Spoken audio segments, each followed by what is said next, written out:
them come. This is their fate. All right. Welcome back to the House of Wolves podcast. I am your host, Deontay, here with my near and dear friends, Jalen and Josh. And today is all about them sweet Nintendo. Nintendo has been running rampant on our favorite medium.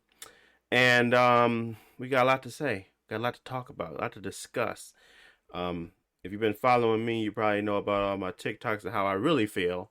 But I'm gonna try to bring it to a more calm and cool and collected approach here on the pod as I talk to my brethren in regards to Nintendo and what they've been doing. So before we get started, per usual, I know it's been a minute, so Jalen, Josh, tell the people how you been, what you been up to, how's life going, what you've been playing, what you've been doing, and how you been feeling. Talk to the people. Yeah, it's been a minute for us, but I guess we've been trying to keep up with all the Nintendo news. For me though, mostly been working a lot and on my off days trying to spend more time with the family. Just because for my job we got like a big event coming up. So as we ramp up to that event, they got me doing a little bit of overtime. Um, that should be done hopefully soon, and I'll be able to get back to playing some games. Otherwise, yeah, everybody's doing good. Season is changing, and in Japan, there's a lot of pollen or just stuff like everywhere. So a lot of people who don't normally have allergies like me just end up getting like really congested in like the spring season, just because like the cherry blossoms and the flowers and stuff like that. Weather is feeling good, but like you're all congested, which sucks. Um, Other than that, been watching Daredevil whenever we can. I'm all caught up on that. Well, I think actually there might be one that just dropped like recently, like episode 8. I haven't seen, but otherwise we've been watching that faithfully. Yeah. And just as far as video games, when I can, I hop on Marvel Rivals because the season is ending in like 2 days, and so I'm gonna try to finish that up for the new season.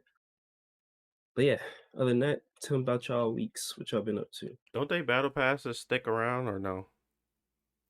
It does, but Oh. I don't. Well, for me, I was close to finishing it, so I want to finish it. That way, when the new season start, I could just jump over to the new one. Gotcha. Okay. Because how it works is you could still play the old one, but it's not gonna progress the new one. So you'll be playing the old battle pass, which doesn't really matter. But I just wanted to finish it off. Gotcha. I wonder if they do like any acceleration or whatever for that, but it doesn't matter right now. Anything else you wanted to add? I know you were finna say something and I cut you off. Oh no, I was it. That was all. Tell me about y'all weeks. Oh, okay. What about you, Jalen? What you been up to, man? What you been doing? Shoot. So the main thing was, I guess I've been working already. So mainly doing that. Supposed to hit day 50. Got Nice. backed up a little bit. I had just came back from Dreamville. That was a real good experience. Is that the last? That's the last one, right? Yeah. Supposedly, I mean, it's the last one. That's probably gonna be called Dreamville, but Raleigh, whatever you wanna call it, they get a lot of people. I think that's probably like their biggest event. So I was on Uber talking to this lady about it, and she was like, they trying to keep something like that going because it's real good for the city. So I don't know what they gonna do, what type of music festival, if there's be rappers or you know what I'm saying, but I don't think J. Cole really affiliated with it anymore. I think it's just a lot to do. So that's the last official Dreamville one. So I definitely got to check that out. That was smooth. Like, I know people be mad at J. Cole and stuff. He ain't even say nothing about the beef or nothing like that. He's just like, I'm out of here, bro. So I would not think he would want to at all. So. Yeah. I mean, he said something last year, so one of my friends. We thought he was gonna say something about it because it sounded like he wanted to address something, but that ain't what he talked about. So Nah, he man. even said something about guys gonna play one song or something, but they're a little controversial right now, so I'm gonna just leave it out. Like he's just saying stuff like that. So I was like, well, so that's why I was thinking he might have said something about it because he seemed like he's kind of not trying to be as professional, but just trying to So like I said, that was smooth. I had got back yesterday. And so Um, he can't play what, January 28th? uh, Shoot, I don't know what song he was talking about. I don't know if it's a song that has something to do with Trey Songz or if it has something to do with Diddy or I don't know, or Mm. Kevin, I don't know. A couple people that just, um, Could have been first I'm person more than shooter. others. It could have been whatever, I really. mean, yeah, I was about to say it's a couple people that's controversial, really. Some more than others. So, but I think that's really about it as far as what I've been doing. I don't think I had anything else. I mean, I'm supposed to be going to Japan this week. Um, so I got to try to get situated for that. And I think that's really about it. I got to sign up for a couple things. I was supposed to do like this Tough Mudder thingy, and I got to sign up for this half marathon in Colorado. And yeah, so I kind of been like doing a lot of running, kind of. I feel like at least. So playing game wise, I mean, I ain't really been playing nothing but Dookie verse, well, multiverses. Um, that's really, that's really about it, man. I ain't even said I was gonna hop back in Final Fantasy, so that's pretty much it, though. So Yeah. Okay. Well, the multiverses is gonna that's a mainstay now at this point. As well Dookie say. verse, man. I don't even know when them servers drop. I don't even know no more. I forgot. I think I it's think the like end of May yeah. or something like that. Beginning or middle of that May, or Man. beginning, something like that. Yeah. Hopefully they decide that it's worth sticking around, but we'll see. Um. Okay, well, for me, I mean, I've just been chilling. I've been doing a lot of gaming, a lot of watching TV. I finished up The Devil May Cry, posted some videos about that. That was very, I got a lot of people in the comment section telling me what I should like and should not like. And then there was the solo leveling. I started to watch Freyan. I think it's a Journey's End, but that was gonna make me cry, so I stopped that.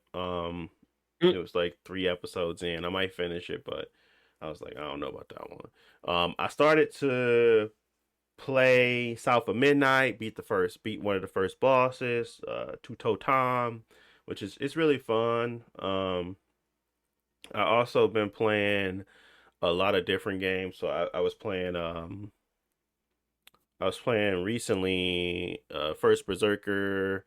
I was playing South of Midnight, and then there was this third game. Oh, I'm still playing Assassin's Creed. That's heavy in rotation. I don't think we talked since I played Shadows. But that's still in heavy rotation. Really great game to me. Which sounds crazy saying it, but it is a good game. Um, and that's pretty much what I've been doing. I've been playing a lot of games, man. Kids are I think last time we spoke, they was in the potty training phase. Aiden and Amir are now well, Aiden is actually going to the potty by himself, pulling his pants down, pulling the pants up, doing all the motions, washing his hands. And he's wearing regular underwear now, so he's there. Amir is not at all, so we don't want to compare them, but it's for sure one of those things where we're just trying to encourage him to do it too. So that's the family front. We are really excited about that, happy about that, because they are now at the I can stop buying diapers at least a lot than I used to. So we happy about that.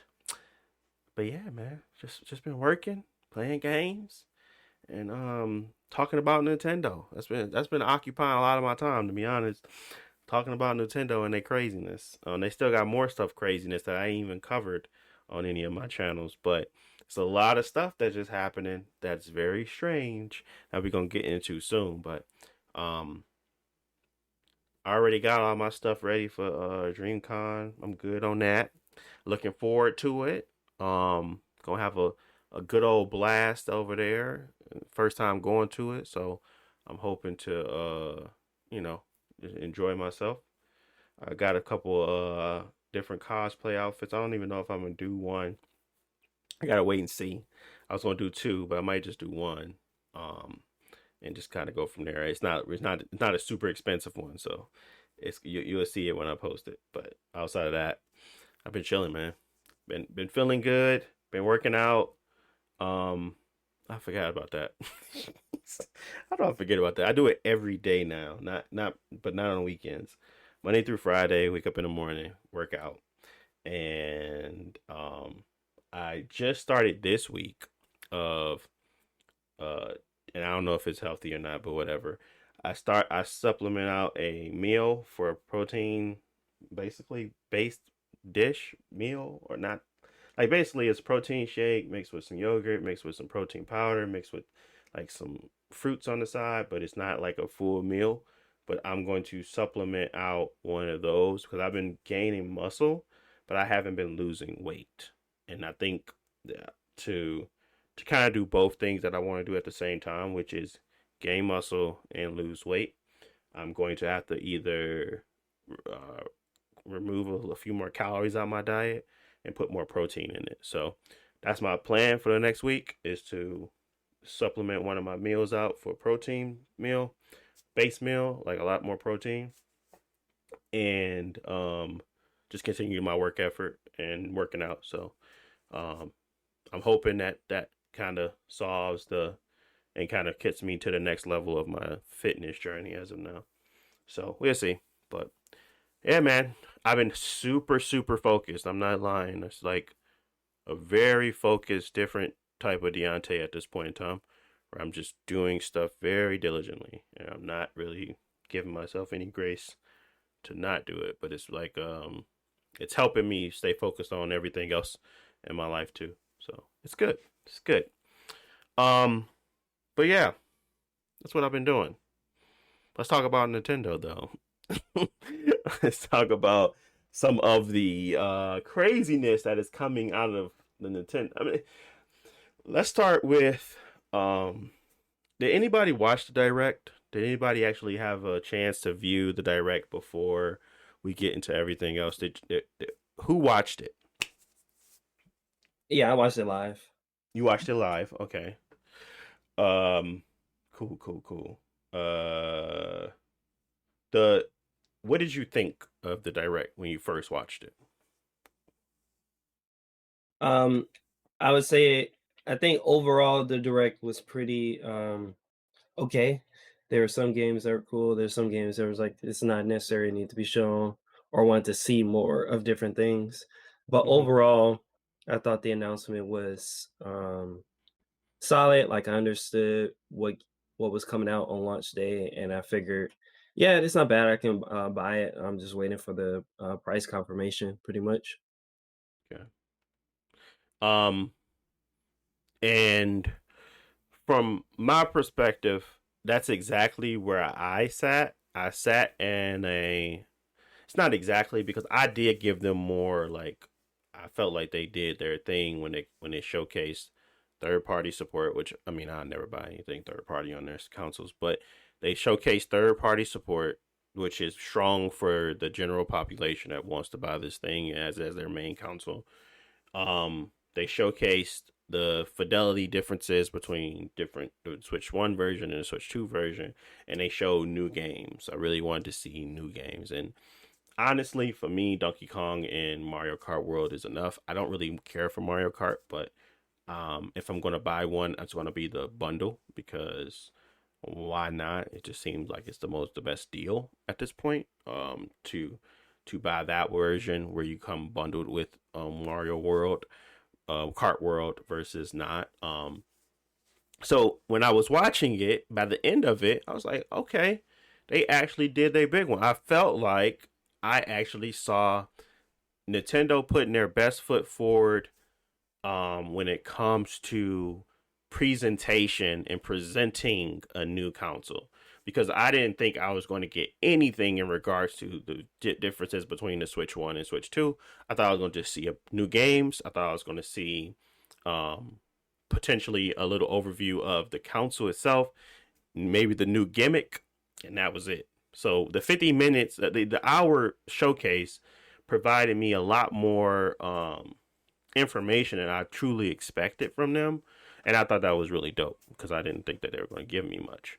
Um, I guess when it came to after that, when we started to kind of get more information, is where it started to fall apart for me.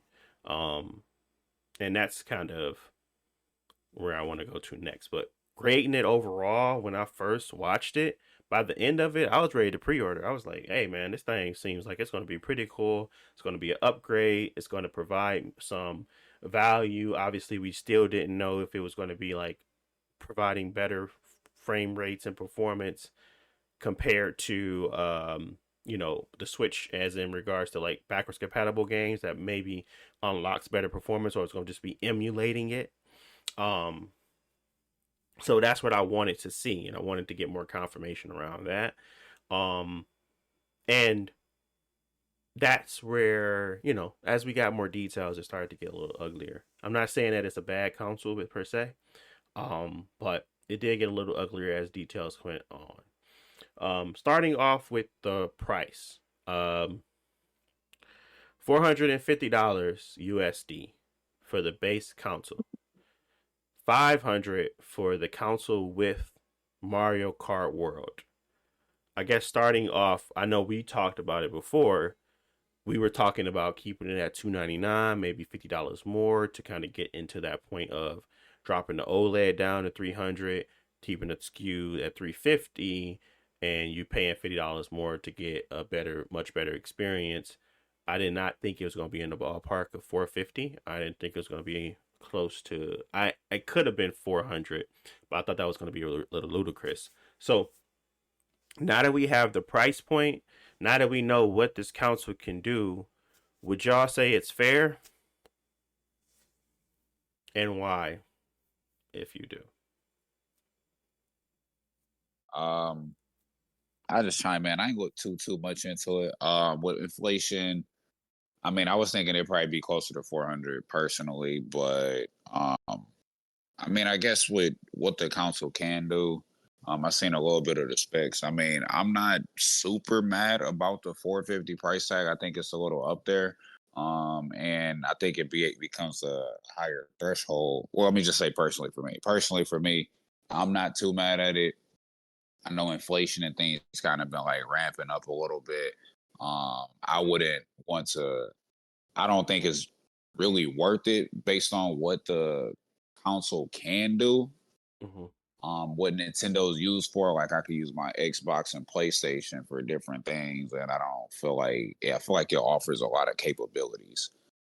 For Nintendo to be a solely gaming device, I would hope that it could do just a little bit more. I doubt that it's going to have those added features like maybe like DVR stuff. What I was about to say, the DVR stuff, with streaming devices, you know what I'm saying? Just stuff like that, like playing Mm-hmm. music, all that type of stuff. And I don't think it's gonna fully embody that. It's solely a gaming console. And for me, I feel like 450 a little pushing it a little bit, especially with the Switch coming out for a retail price of 300. Granted, it was 2017. So yeah. So that's kind of how I feel, because it doesn't have an OLED screen on it either, right? No. Mm-mm. Okay. Yeah. So I feel like it should be just a tad bit cheaper, honestly. But if they want to do that, I feel like it's quote unquote fair. So Okay. Yeah. That's. Go ahead. So that's my personal initially, opinion with it. Yeah. I was gonna say initially when I saw the console, I was okay with the 450. I thought it was, yeah, on the more expensive end, but also thinking at like the handheld market and other devices that are out, uh I was thinking that personally I'm okay with it because I thought that if they wanted to be competitive, they could try to get in at a price range under the Steam Deck. but also at the same time, there is not necessarily indirect, quote unquote, competition with the Steam Deck. It's Mm-hmm. just that's been the best handheld device that most people want to pick up. And if people pick up a Nintendo device, it'll be for just strictly Nintendo games.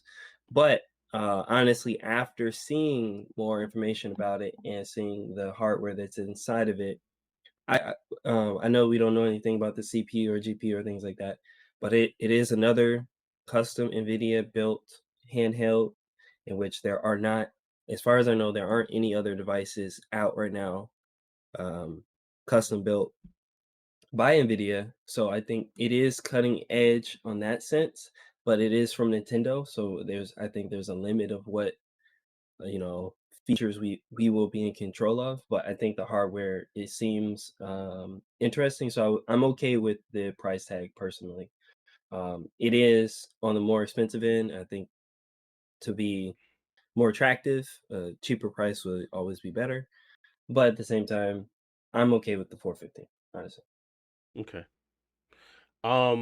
Yeah, I guess the more I thought about it, the more I looked into it, having a 1080p screen, to be able to move around and play with in a handheld wise, and then kind of getting up to capabilities of 4K 120 on VRR refresh rates, with I guess with VRR support and stuff like that. It does come to my thoughts that yeah, it's a valuable um it's a valuable little device. Taking advantage of that device isn't going to really do me any justice. So it's justified in the sense of it's Nintendo, and that I can play Nintendo games at a higher resolution and enjoy those games and the capabilities of those games. Because if they even if it has only Xbox One X or PS4 quality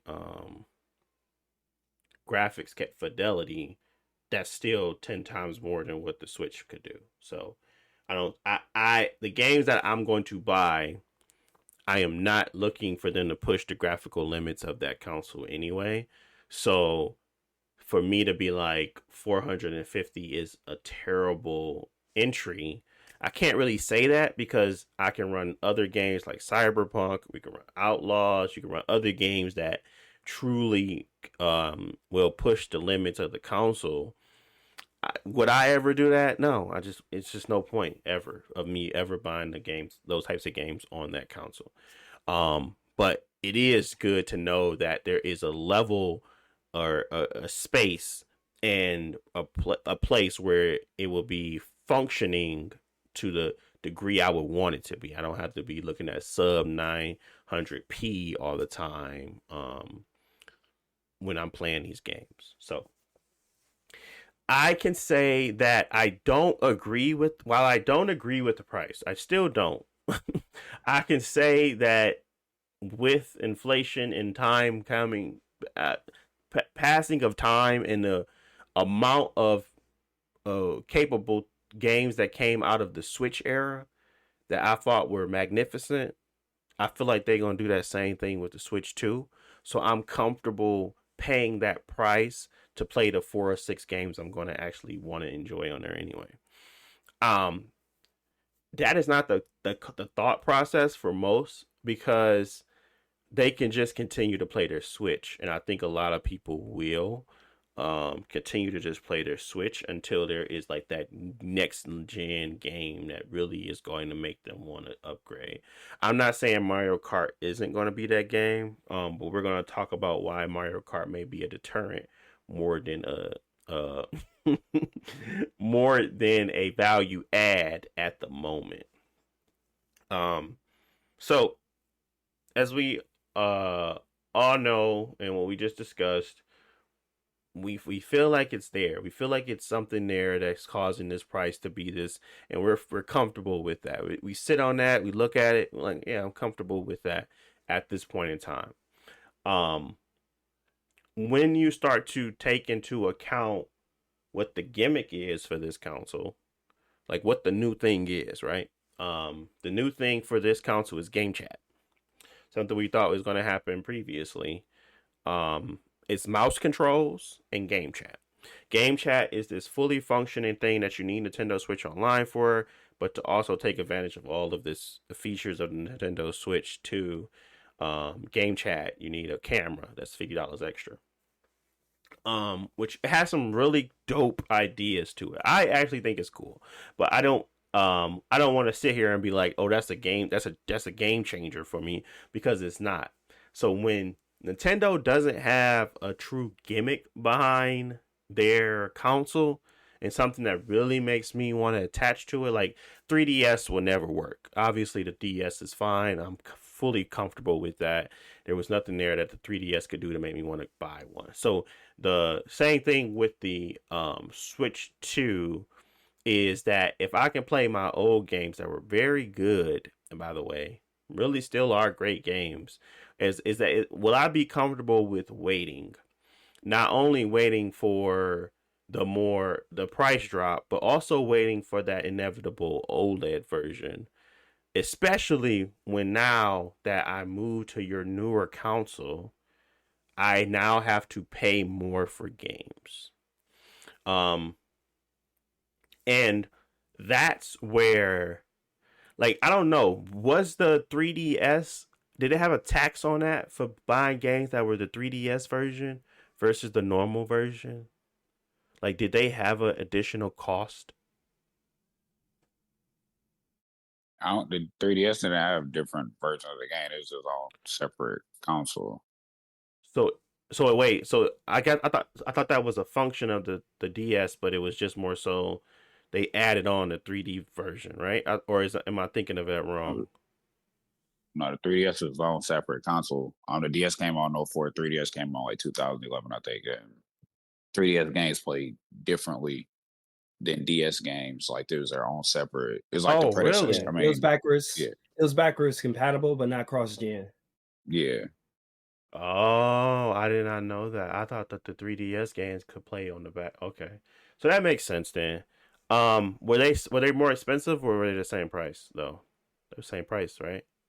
Like gaming wise. 3DS games is a little bit more. I think DS games usually was like either $30 or $35, and then 3DS games some came out for 35, some came out for 40. Okay. Like the Um more flagship games are like 40. what I want to say is basically the 3DS was another situation where people decided to just play with their old console, and they did not upgrade, and then they end up doing a big price drop early on in that game's in that console's life cycle, or that handheld's life cycle. Um, do you do How do we feel about the 80 $90 price tags as of now for their games, like the premium games that they put out, the actual games that we would probably end up buying from them being 80 to $90? Do we see justification in it today? Um, And I want you to my put bad. your developer hat on as well, Josh. Do you feel like it's justification?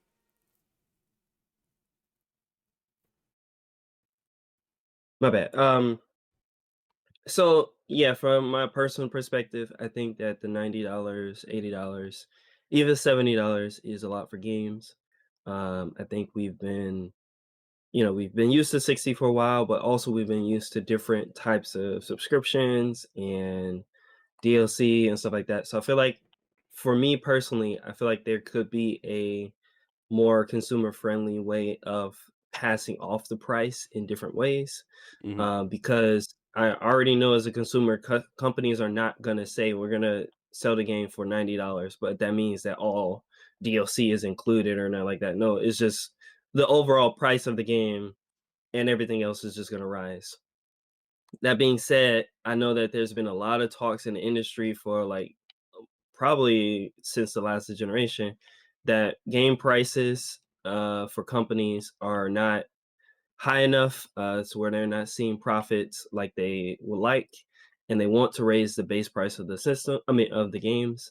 So first, we started hearing about it for like GTA 6 because I mean it's a rumor or whatever, but it seems more confirmed that that game is going to raise the price, and a lot of publishers are waiting for that to come out so that they can follow suit. surprisingly, Nintendo was the first one out to do that, and I don't know why Nintendo decided to do it. Because I mean, I like Nintendo games, and I'm not gonna be the person to say that their games are not worth the price or they should be worth less than anybody else. Um, but yeah, Nintendo they've always been doing their own thing, and so like a 20-30% price hike out of nowhere, it seems surprising. Because what, 3 years ago, their games were $60, now they're 90. So that's, I mean, that's a big change for Nintendo. So I don't know what's going on over there. So all that to be said, I think there is um reason for it in the industry. I just have no idea why Nintendo is the ones to come out the door doing it. Because most of their games at this point in time are very profitable. They're not They've the always they're been cheaper. they, Yeah. yes to develop, and they have always had a great No, I'm profit margin. okay, my bad. I didn't want to say their games are cheaper to develop because I don't know if Zelda costs more than whatever game that's come out recently. That being said, I think that Nintendo has always offered their games for a cheaper price. Like as far as I know, last Mm-hmm. year, other than Zelda, most games were $60 instead of 70. Zelda was what Tears of the Kingdom was the first one that was they said it's going to be 70.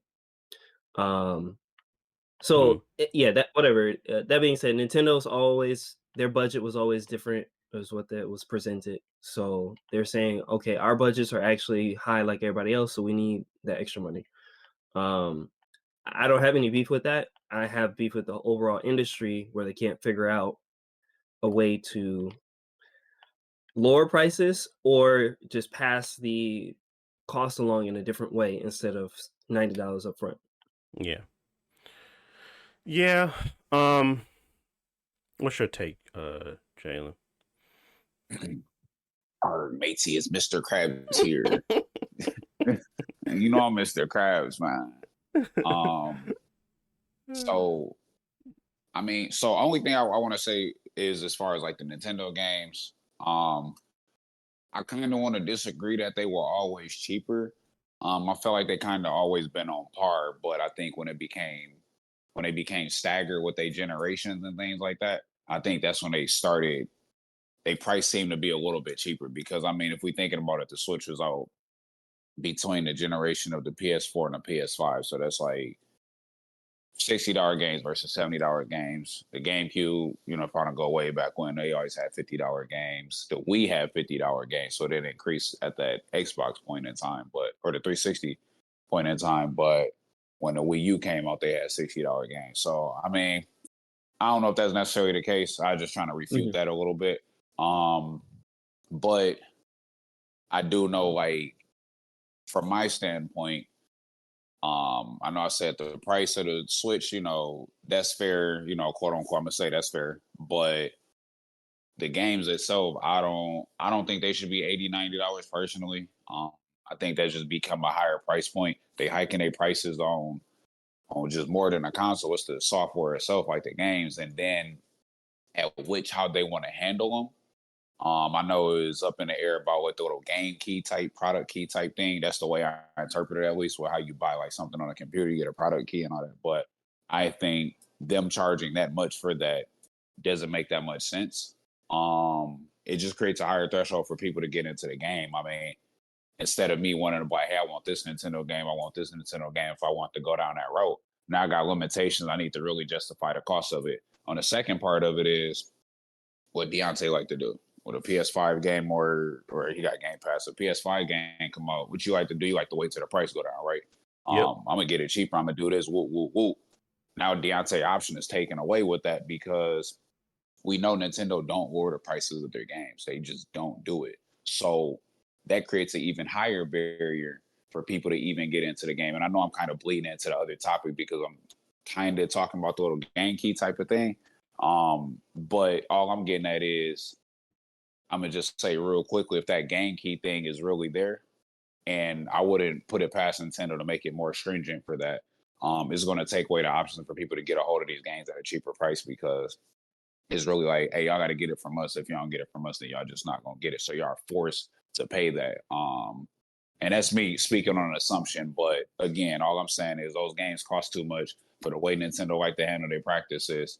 And I don't think they should be the first people to do it because I always looked at them to be the more family friendly thing Yeah. and try to get people into doing things. But I mean, it's not, in my opinion, it's not family friendly because I mean, you see everything that's going on with the economy and the costs and stuff. And they just like, hey, it's really, to me, it felt like it's a big FU. I understand they need to make cost and they got to make budgets or quotas or whatever. But I mean, let's be honest, man. I feel like Nintendo got more than enough cheese, man. They conservative in their own ways, and I think they just trying to really be like, hey, we need some more cheese off y'all. And if PlayStation can do it, and we feel like we make premium product and stuff like that, then I mean, I feel like we could be able to do it too because they probably truly believe that their games are made to the same caliber. And I'm not saying that they aren't, but I just would agree with Deontay and feel like their games are probably a little bit cheaper to make because of the like the graphical component and things like that. And I'm not the one making the games or anything, but I just feel like their production value for these games, they get the biggest bang for their buck on based on how they want to do their marketing, and then they got the cult following people, and you playing Zelda at 720p, like it ain't. I don't think it take that much to do all that. So, and then even a game size itself, that could be a compression thingy when you look at their files and stuff, but again, I don't think it's that much data put into these games, how much work they put into these games on a technical standpoint in order. I don't want to say technical, but y'all get what I'm saying though. But I'm gonna just end it right there because we're talking about cost. So Yeah. I was just gonna say with the game key thing. So that's not it's not every game. Most of the games they said are gonna be normal, just like the Switch. You put it in, the game is on the cart, you take it out. The second thing is with some games that can't fit on the cart, like Cyberpunk. I don't know, maybe Cyberpunk can't fit on the cart or something like that. That one It will will be. be a They had the download code. that one. Yeah, That you one put will it be one. in, it will connect to the store, it will download the game, and then that's like the key to activate it because you're playing the downloaded version from the cart. Yeah. But it's not tied to your account, so you can still take that Cyberpunk and resell it back to GameStop because the key is still good. You Right. just downloaded it from the store. So for like on the Switch, when I bought Final Fantasy X, I could play Final Fantasy X on the cart, but 10-2 I had to download it. But when I sold it, or whoever buys the used version, they don't have access to 10-2 anymore because I already redeemed that. So now in the future, you won't have that situation where you got a digital content, but you can still resell it. Right. Yeah. So that's the GameKeep thing. It was more of a preservation hit than a actual you don't own the game hit. Like it's more of a preservation thing. Cyberpunk 2077 paid for the biggest, largest card from Nintendo, but it cuts into their profit margins. So, but you will have the full game on that card. You don't have to download anything for Cyberpunk. It's a 64 gig. I think that their biggest card is that, and that's the one they have. But because those things are so expensive to get directly from Nintendo, Nintendo had to come up with something that allow people to still have a physical way to be in storefronts, but also be cheaper because those cards have 100 megabytes versus the 64 gigabyte one that Cyberpunk opted for because they are into game preservation. So it was an option for that. People blew it out of proportion. I blew it out of proportion, but I corrected myself after that. But it is one of those things where if you don't have the context, you would think it's a big deal, but it really isn't. It's for those smaller developers that can't afford to buy the big cards from Nintendo because they just upcharge everything anyway. So yeah, it's just another way for them to kind of conserve their profit margin. But that moving past that to back to because there's plenty of other stuff to talk about around this, but the because we haven't finished to talk about the council itself because stuff. But let's continue on to as you were kind of mentioning their games and what they value their games to be. Like if you weren't aware, Nintendo has a Welcome Tour game for Nintendo Switch. They're charging $10 for the Welcome Tour. Like this is a game that All you do is explore the Switch and learn more about the specs and play maybe some little activities in there. But they want $10 for an activity that is going to introduce you and let you learn more about the product you just bought. So if that puts into perspective where they come from when they want to do things. And I read something really interesting about how um old dude that used to be the Nintendo president for had to force them, or like Reggie. Reggie had to kind of Yeah. like have a whole conversation with them about including uh Wii Sports into on the Wii because they didn't want to do that. They want to make people pay for it. So I don't think that Nintendo makes the best decisions when it comes to what is pricing and where it should be in their games, and they have the the privilege to have underpowered hardware. They're not on the cutting edge, and they have the privilege to see what is done best and what was not done best, and learn from that because they have never been on the cutting edge of technology. So they already have a built-in buffer for when it comes to paying for new equipment, paying for new things because they don't need to because they never on a cutting edge. That's like talking about AI right now. You'll never see it right now. That's not something they're paying for. They will never have those upfront costs that maybe Xbox or PlayStation is currently doing and trying to integrate AI into their systems. They don't have to think about that. They never were on a cutting edge. They inherently get a benefit from just being behind. So they definitely make more money than, in my opinion, on like hardware and software than the other two companies. Just based off around that. Now, Japan, they have different how much stuff costs, these developers, how much they get paid. I'm not saying that there is not some other things that balances it out because they're obviously not the most lucrative when it comes to the stock market because they have their returns. You can see that it's public, but it is one of those things where ambition and there is an advantage to not being as ambitious. That's all I'm trying to get at.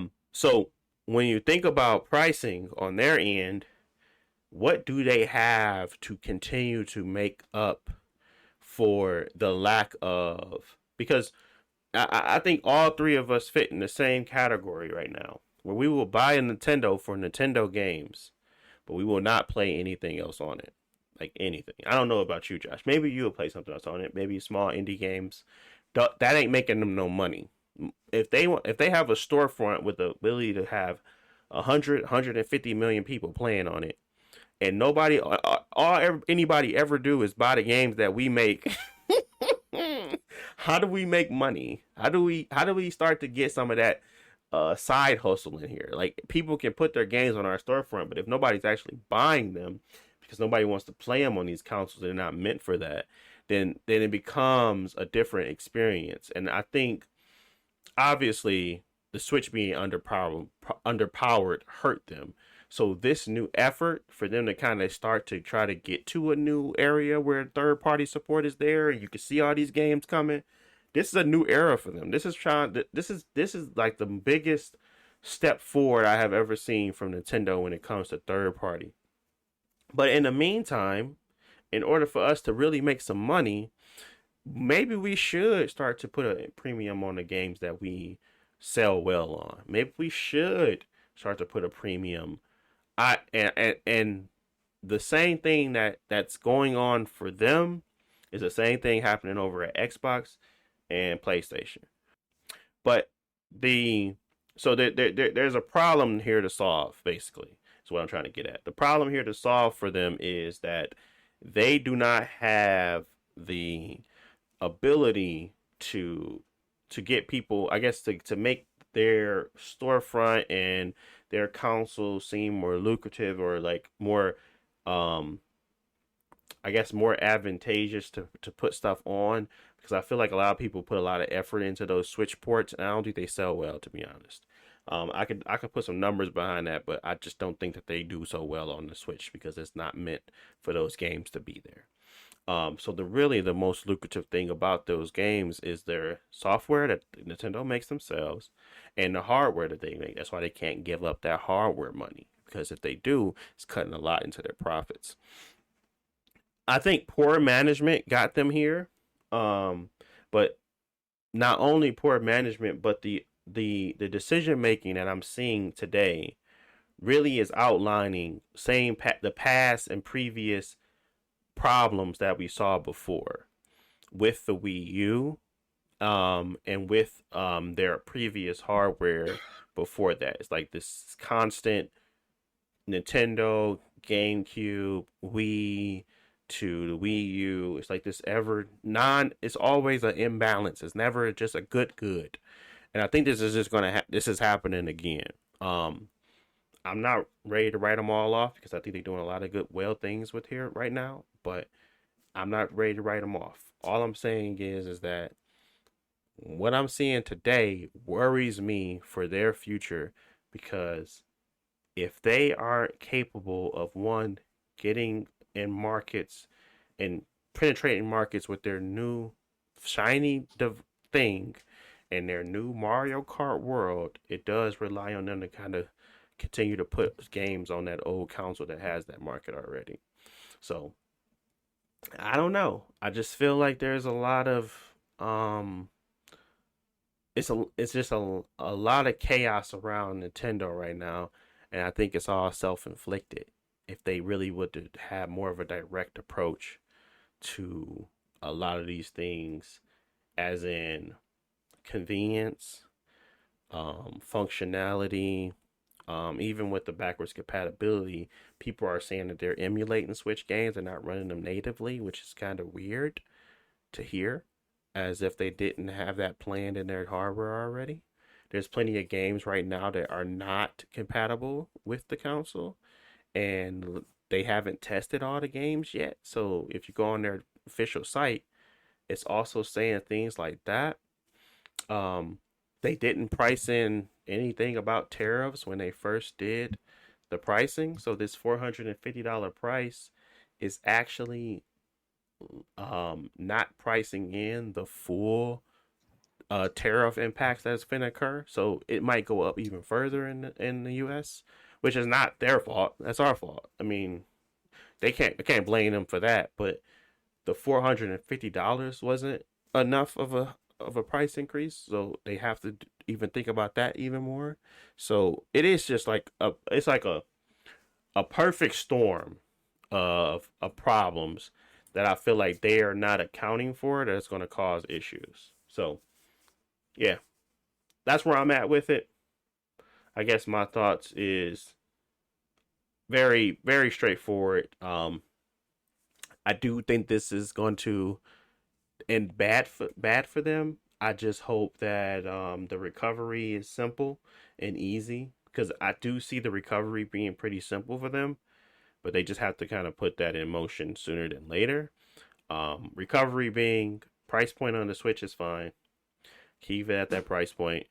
Lower those prices of those games, and then probably provide Welcome Tour for free.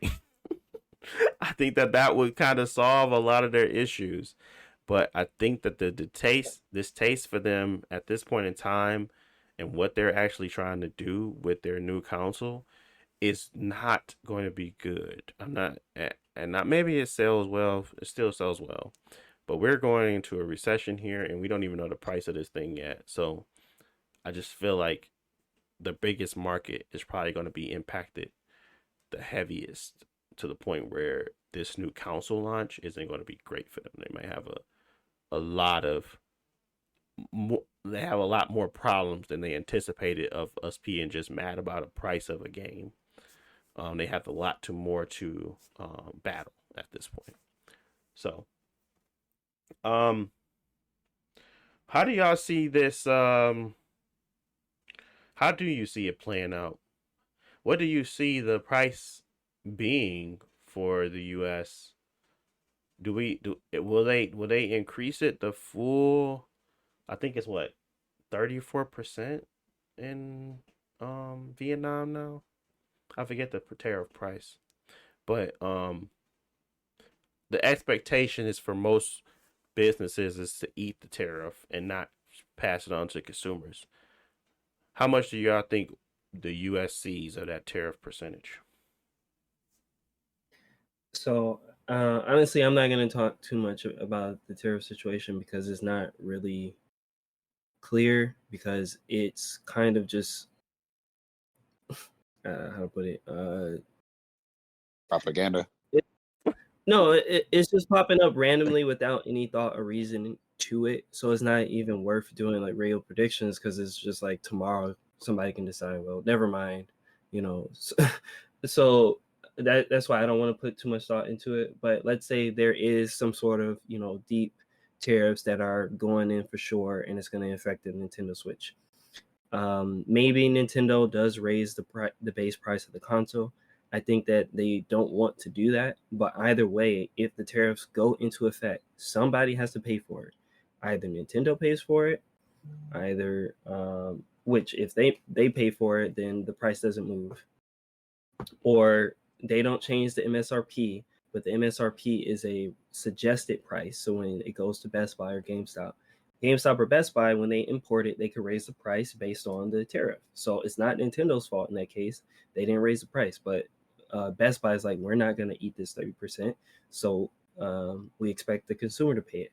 Either way, it is going to affect the US side consumer of the tariff. That's why I think that they probably shouldn't exist in the first place or whatever. But that's not in anybody's control right now for the next 4 years. So, um, yeah, I mean, that's why I'm not gonna put too much thought into it. That being said, the other pricing situation on my side is the international language version of the Switch, or the Japanese only one. Mm-hmm. Those won't be affected by the tariffs, but we do have two different price points where I can pay the normal price or a cheaper price. That's personally what I will be looking at. But that being said, yeah, like the tariffs is just a silly situation that shouldn't be happening. But whatever. Right. All they keep talking about is, so from I know like tariffs been around, just real quick, but like they just keep talking about tariffs, raise tariffs, tariffs, tariffs, tariffs, tariffs. Like they got to the buzzword, and there's no context behind what they saying. They just raise tariffs, and they don't give you no information about what stuff was, how they was previously, or just like the in-depth stuff when it comes to like the numbers and the percentages and who's affected. But they just like raise tariffs, tariffs, tariffs, and I'm just like, bro, stop saying that word, right? So Yeah. I don't know. No, I guess you're right. I would say that too. I just I wouldn't think they would pull it back. I wouldn't think they would stop pre-orders, because I thought they would have a functioning like, this percentage is going to be set aside, or this is the amount that we're going to charge at this point, because we could be a potential hit with potential tariffs. I did not expect them to not to this to be the price without any other assumptions in there. Which, I mean, it makes sense, but to me, I think there's probably a pretty heavy upcharge for, I don't know, maybe it's custom. Nvidia charges a lot. I don't know. I'm not the business guy here. I'm not the business guy in this sense where I can kind of judge based off of this. It just feels as if there is a different price for the Japan version for a reason, and maybe because the yen is weaker, maybe Oh, because they're components of yeah. this. Yeah. My bad. I guess I can talk about that on that front. Yeah, I think, yeah, the Nvidia hardware is expensive. So whatever world economy situation, the Switch 2 was always going to be more expensive. That being said, the Japanese version of the Switch 2 is launching around the exact same price as the Switch 1 did. And part of that is Nintendo doing something to, I don't know, protect their Japanese uh, fan base or consumer base, because the Japanese yen has been low, and it's been low consistently over the last few years. So even as an economist, it makes more sense for them to think, okay, well, the yen is probably not going to bounce back or be equal to the dollar anytime soon. So we're going to price it different locally than we will outside. And the reason why they're doing the region lock thing is so that when Jalen comes to Japan, he's not going to buy 10 Switches for a cheaper price and take them back to the US. So, I mean, that is the truth about it. And that's why there's only the Japanese version of the Switch. They're not doing this for any other country. It's only for Japan because the Japanese economy is not doing well. And the tariffs came after that. Personally, I thought the 450 was because of what the US was doing, but it seems like it's just, Japanese economy is not that good. So we need to protect our interests here, and everybody else, since they got more money, they can pay more. Yeah. Which is, I guess, fair. To be honest, it is fair, but it does sting a little bit when you kind of see that, especially when you got to pay more. But now that we got to even pay even more, it just feels like, I don't know if they weren't properly prepared for that, but nobody can prepare for chaos. Nobody can prepare for that. So I don't blame them on the additional cost. At this point, no, I don't. So yeah, there's a lot to mull over here. There's a lot to kind of think about. There's a lot to be said about just the overall opinion of Nintendo as of today. There's like even growing more implications that there could be, it could be impacting everything else as well, like gaming wise. I mean, but I think the biggest problem is that as everything is going up, your video game medium, regardless of if it's digital or physical, has also went up. And spearheading that is the family council. So it's tough. It's a tough pill to swallow. It is a tough pill to swallow. But I mean, I guess we're here now. Do we think that everybody else will follow suit and start to, or is it too early to call at this point? Prices? Gaming prices, yeah. Yeah. I mean, 90 seems like a lot, but they are, because I forget, maybe it was Your Gamer, but they've been talking about it a lot. Also, Tom Warren, but GTA 6, I guess they're planning for $100 base. I don't know if that's actually going to happen, but that if GTA 6 comes out at $100, 100% Ubisoft and EA and Activision will do the exact same thing for Call of Duty, Assassin's Creed, and FIFA. The big games, yeah. Yeah, I mean, and that's where I was kind of talking about when I said Xbox is probably the best to prepare to weather the storm, because they have a subscription base and they have tier modeling already because of their subscription. Like games like South of Midnight, $50. Games like Obscure 30, or sorry, Expedition 33, but obviously it's not a published game by Xbox, but they have variation within their games and how they price them right now. But then they also have this $15, $20 subscription that you can buy into to be able to have access to those games as well. Ubisoft is the same way. So even if they are to increase their prices, there is a feeling of, being able to have a price point that people can be comfortable jumping in at. And obviously Xbox's whole thing is that to play anywhere, so you don't really even have to buy their console to get started. So I don't think Xbox is going to follow suit because they don't need to yet. I don't know how long that's going to last, honestly, because if everybody else is charging that amount for their games, why not do it for the same for us? I can honestly see them making the price, and this will get even crazier if they make the prices on the PlayStation more expensive than the prices on the Xbox. That I don't even know. I think that's illegal. Maybe it is illegal. I don't know, but I can see stuff like that starting to happen, where it gets really wonky as into what it truly means to own a game, because I feel like there's going to be so much variation across the board that it's just going to get really, really, really insane quick.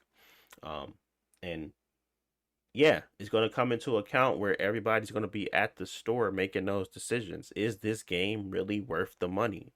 And the only person that's going to have a solution to test games to whether or not you like them or not, and maybe if you want to play multiple games in a year and not spend the cost of your console, it's probably going to be Xbox. Which is kind of insane, but like I could never see myself paying $80 for Spider-Man, even if it was premium. I just wouldn't do it. I could probably see myself paying for the next God of War, but it would be so selective that it'd be bad. You know what I mean? Like, to the point where everybody is making that call, and they're buying their favorite franchises and not just everything. I think that's how we got to this point now where everybody online just hates on stuff. They can't afford to buy it. They haven't played it. I think that's really what it comes down to. Like, if you can't play it, you can't afford to buy it. Most of the time, you spew like that you don't like it because you can't even afford to get it. So I just feel like it's going to get even worse. Like, only the bigger games are going to get like the recognition and the accolades, because the other games are just going to fall to the wayside. They're not going to sell well. They're not going to do well because everybody has created this wall of money that they feel like they have to do to survive. It's just like there's plenty of other options, and I think Game Pass is going to be a shining light for Xbox soon, to the point where it's just like it's not even funny. Because if I'm buying a PlayStation, I'm buying a Nintendo just for like 3 games. Do I really need that console? And are they really gonna make money off of me as a consumer? I don't think so. I really don't. I don't think so. Like, that's not how you want your consumer to be. Like, never to interact with your online platform. Never interacts with the shop to buy anything else. Never interacts. All they interact with is the 3 main things that you pay for and pay over for to get them, attract them to the console. But they never do anything else. Like, is that really a world where you want to sit in? Like, I don't think so.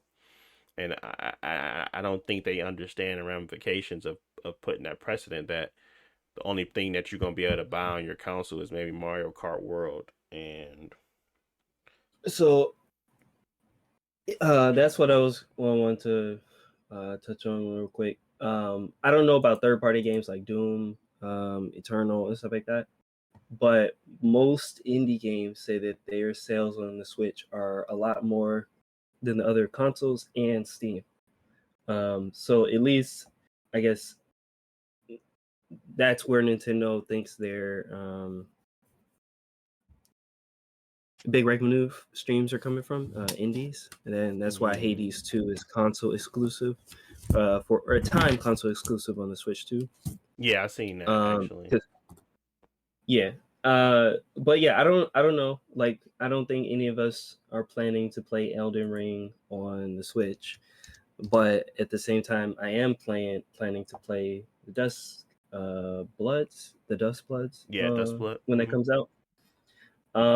So I mean, there's stuff there, and I think the issue for me, as someone who's been playing like Nintendo consoles for a long time, and they always lack certain features, even though they're trying to market that we got the same games. Like, oh, we got Call of Duty Ghosts just like the PS4 and the Xbox One, but our version is the last gen version, and there's no party chat, and then there's no cross game invites or things like that. So it's like you pay a similar price, maybe it is slightly cheaper, but you're getting a much worse experience. And even for the cheaper price, nobody wants to pay a premium for a worse experience. Mm-hmm. So over time, with the Switch at least, we start seeing the same games like Doom and Doom Eternal and other stuff, but they're, again, pared back graphically. Feature wise, are probably similar, but again, if they never did, but if they put Call of Duty on the Switch 1, it's like, okay, we still got the same issues where it's like partying up is probably going to be an issue. Chatting with your friends is going to be an issue. And so now, again, here we are with the Switch 2. We're back with the online thing, and they're doing the online focus. All right, now we got cross game chat. Okay, cool. Now we got cross. I don't even know if there's a party chat system. Slowly, they're fixing that stuff. I'm not saying that it will happen. If they're able to offer the same online experience for both versions of the game, like not Cyberpunk. I'll just use Call of Duty again as an example. Let's say Call of Duty on PS5 and Call of Duty on the Switch 2 had all the same features, no clear graphical like downgrades other than what's reasonable. I think that people on the Switch will buy it. It's just when you're getting a worse version of the game for almost the same price, nobody in their right mind is going to pay for it. Right. Yeah, it's tough, man. I really feel like that they have done it's just tough. You guys already know. They already know where I'm coming from with this. It is a tough place to be as in the leader in the new school of their console generation and having to come around so much scrutiny when you're trying to just show off Mario Kart maps and everybody's just in the chat screaming lower the price. So it's just one of those things where I feel like Nintendo might actually have to, and definitely not bring that president out again. All he said was, "Well, if you can't afford a Switch 2, buy a Switch 1." And I was like, "Come on, my guy." He sound like the Yeah, I don't know why they said that. yeah, And if you're gonna say it in a better way, like PlayStation did, which was we got cross-gen games for a reason. yeah, Yeah. yeah. So it definitely definitely definitely some more stuff they got to do to kind of clean this up. But I still Hey, he am. sent. Go ahead. So Nah, just laughing. I was about to say he sent everybody off. He said, hey, "If you ain't getting it in, I mean, we Yeah, okay." Right? yeah, man. He a funny one. For He sure. sent y'all off.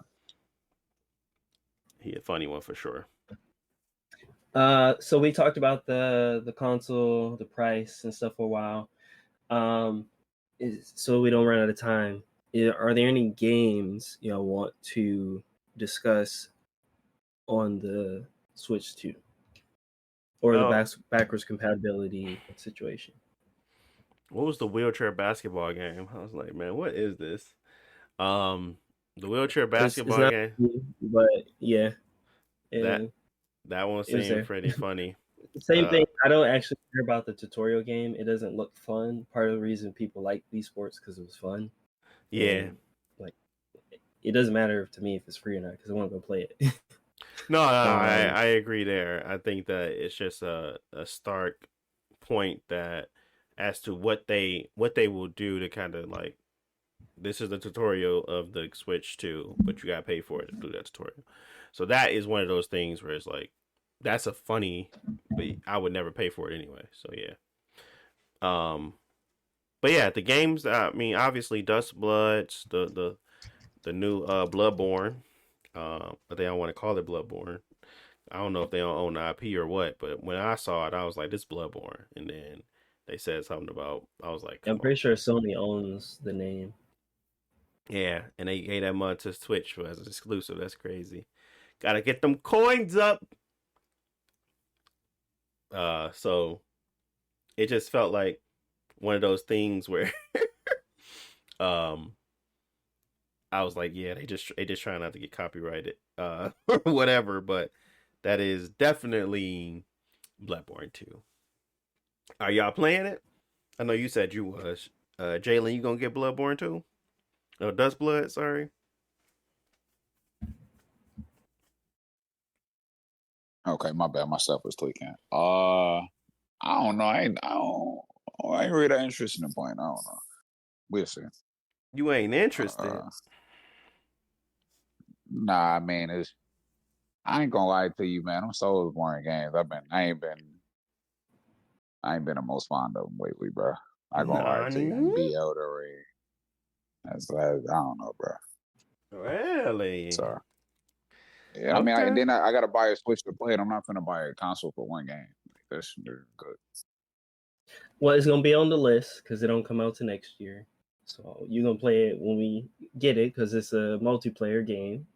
Is it actually like Bloodborne? So I read somewhere online they said it's a multiplayer game. They kind of made it Well, sound like it's supposed to be like the Elden or they um. haven't gone into details about what the story is like, what the progression is like, but it's more like Night Rain, where it's designed around multiplayer. Where Night Rain is like a 3-player. You go out, you loot some stuff, and you fight a boss.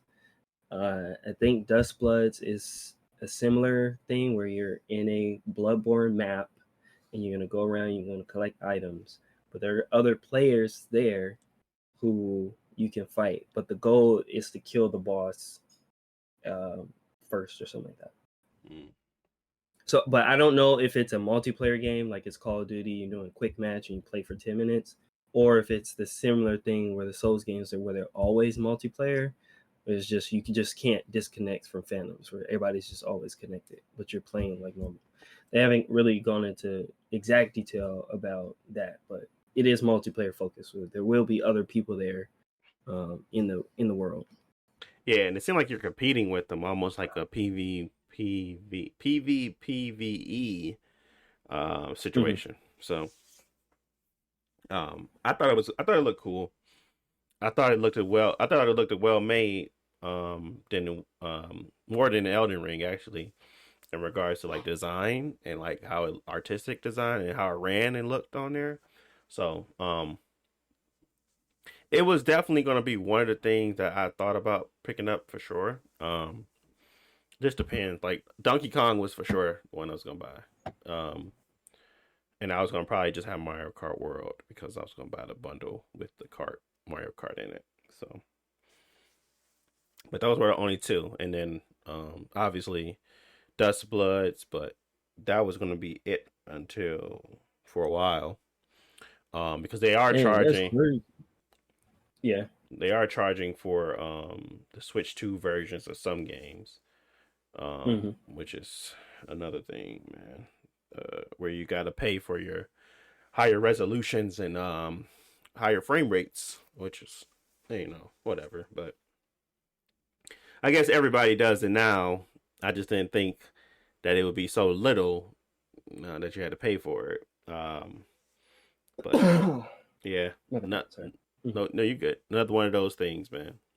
Another one of those things. But that game, did y'all like the physicality of Donkey Kong? Were y'all were you a Donkey Kong fan? I don't remember if you had. I think you had Tropical Freeze. I think that's where I played it. No, I've never really liked any of the Donkey Kong games. I enjoy playing them because they're like fun. They feel good. The music's good. Mm-hmm. But just like I'm not gonna play all 12 levels of this because they're more collectathon games, which I'm not that into. Mario is the Right. exception. But yeah, I also don't like Crash Bandicoot. I don't like any of those type of games. Mm. But that being said, this just looks like a Mario Odyssey type game, or a big open space. You Mm-hmm. can do things. There's a lot of verticality. You can destroy the whole world. Well, not the whole world, but you can just destroy a bunch of stuff. So that looks very fun, and I might check it out. It comes out later this year, Mm-hmm. so I guess it just depends on what else is out at that time. But it looks very good, and I'm happy that a Donkey Kong game looks exciting because it's like I said, a series that I don't like, but it looks exciting, so I'm ready to try it. Right. Of course, I'm going to pick up Metroid Day One. I didn't play the Kirby game, so that could be one I can pick up later, and it comes with extra DLC. Mario Party is trash, so why would I spend my money on that? I didn't really play Tears of the Kingdom. I'm not gonna say what I'm gonna do about this situation, but I'm gonna wait and see what happens with this game. But I mean, I don't want to pay whatever price they're saying, $80-$90 for it. So that's the one thing. But I wouldn't be against to play it on the Switch 2 at a cheaper price. I'll say that. Yeah, for sure. Yeah, it like I said, it's tough. Like I said, if you don't, it's like almost having to justify reasons because of the price points, and and it didn't need to be like that, to be honest. I was already sold on it when I first watched that. It was like it's been chipping away at unselling me ever since the first the final curtains of the first direct. I was like, man, this is actually cool. I thought better upgrades, better resolutions for my old games. But then the more, like I said, I learned, the more it became clear that Nintendo had their fingers all over this thing. And then what I am waiting for is the full list of Switch 1 games that are going to be upgraded. Yeah, I've seen a few. They said that developers will mostly have to do something to patch it, and that's good. I just want to see which ones are there. I know Nintendo would do it, but like, yeah, if you unlock the frame rate in like Xenoblade games and up the resolution, I would be pretty happy with that because I have a lot of Switch 1 games already. Mm-hmm. Plus, I think maybe 3 brand new Switch 2 games this year. I feel like I'll be happy with like the first 6 months if the backwards compatibility is solid as far as upgrades. Right. Okay. Well, yeah. I really didn't have much else. I know I wanted to kind of cover off on everything there. Final point is that I'm buying it, but reluctantly. I am gonna get the one with Mario Kart World. How do we feel about Mario Kart World? Do y'all like Mario Kart World? Do y'all think it's different enough? It looks fun. I don't have any issue with it, but it's Mario Kart, so I don't know. I guess I haven't put it in my headspace that maybe this is a single player portion that I'm going to be spending my time as. I just think of it as Mario Kart that I'm going to play with 8 people in the room. Yeah. But if they are able to offer a solid like Forza Horizon single player experience, that might be cool. But I mean, yeah, I'm gonna buy the Mario Kart bundle, so I'm not even really thinking that deeply into it. Yeah. Okay. Well, that's all I really had. Unless y'all had anything else y'all wanted to discuss. I'm all set. I know that this is going to be a short one because I wanted to just cover off on this whole Nintendo thing and kind of talk through all of my points. There's not much else you can say. Nintendo is setting up they're setting the stage for higher pricing on games. Period. Regardless of if they continue it or not, it's already out there. It's in the wild. 100%. GTA is not going to be $70. It might be more. So get ready for price hikes. But we'll see who comes out on top on this. I really am interested in seeing that at the end of the day. Well, all right then. I want to thank you guys for sticking around as always. I really appreciate you tuning in. If you got to this part, you're the real OG. I want to thank you as always. You can check us out on wherever you get your podcast, on YouTube. Check me out across my social medias, and everything that I kind of talk about when it comes to this game and news. So you're going to find it there. But thank you again. And we will talk to you all in the next one. Hopefully, I don't know when it's going to... We can try to stick to the schedule, but we don't. I really don't know. I ain't gonna lie to y'all.